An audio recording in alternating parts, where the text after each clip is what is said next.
warahmatullahi wabarakatuh. Halo, perkenalkan nama saya Sinta Maulani Sindri Astuti dengan NIM 225231098 dari kelas PBS 2C Wing Raden Mas Said Surakarta. Di sini saya akan menguraikan materi tentang Perjanjian Giyanti dan terpecahnya Tanah Jawa. Tugas ini disusun untuk memenuhi tugas mata kuliah Islam dan Budaya Jawa yang diampu oleh Bapak Zainal Anwar. Perjanjian Giyanti merupakan peristiwa yang menandai pecahnya Mataram Islam.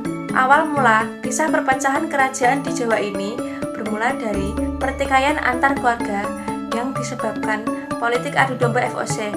Konflik saudara tersebut melibatkan Susuhanan Pangkubuwana II, Pangeran Mangkubumi dan Raden Mas Said alias Pangeran Sambernyawa.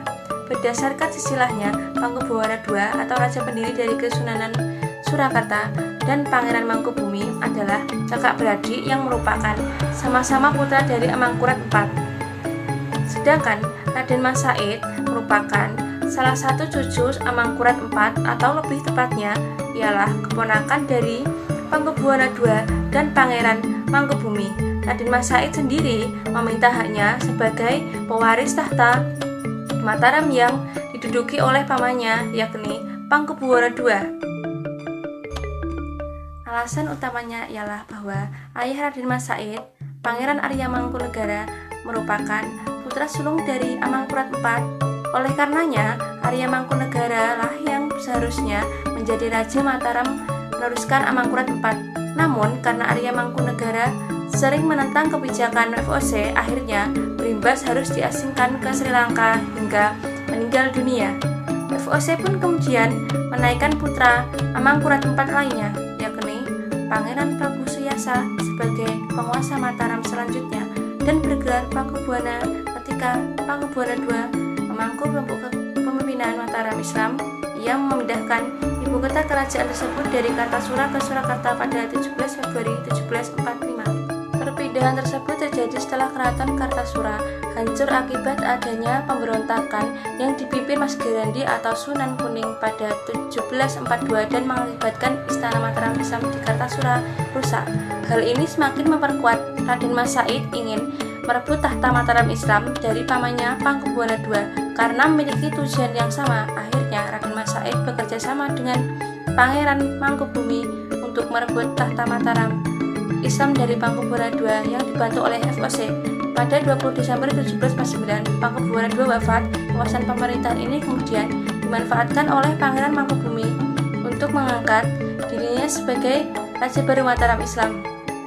Mengetahui hal tersebut, maka FOC tidak mengakui Pangeran Mangkubumi sebagai penguasa dari Mataram Islam karena sebelum Pangkubuwana II wafat, ia memberikan wewenang pengangkatan Raja baru kepada FOC.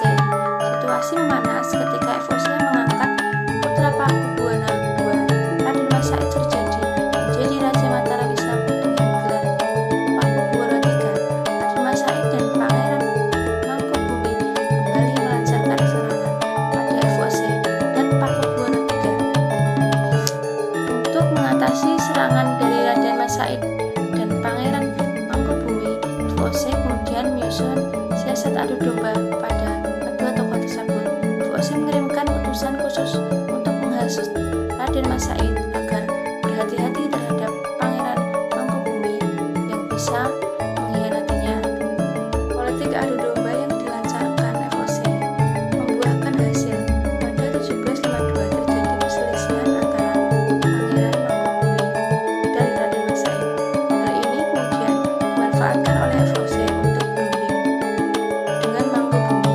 FOC membujuk Mangkubumi dengan menjanjikan setengah wilayah kekuasaan Mataram yang dipegang Pangkubuwana III.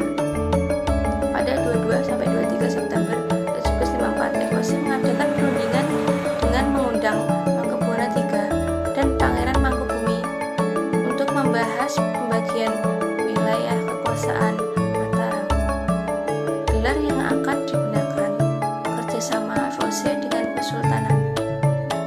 Perundingan ini akhirnya mencapai kesepakatan dengan ditandatanganinya Perjanjian Giyanti pada 13 Februari 1755 yang membagi kerajaan Mataram Islam menjadi dua bagian, yaitu Kesunanan Surakarta dan Kesultanan Ngayogyakarta.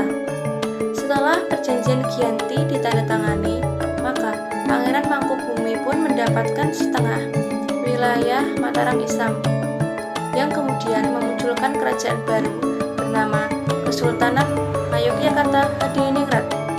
Pangeran Mangkubumi lalu mendeklarasikan sebagai raja dengan gelar Sri Sultan Hamengkubuwono I. Dengan demikian, maka riwayat kerajaan Mataram Islam telah berakhir baik secara de facto maupun de jure. Sekian yang dapat saya sampaikan. Bila ada kesalahan atau perkataan yang kurang berkenan, mohon dimaafkan. See you next time. Wassalamualaikum warahmatullahi wabarakatuh.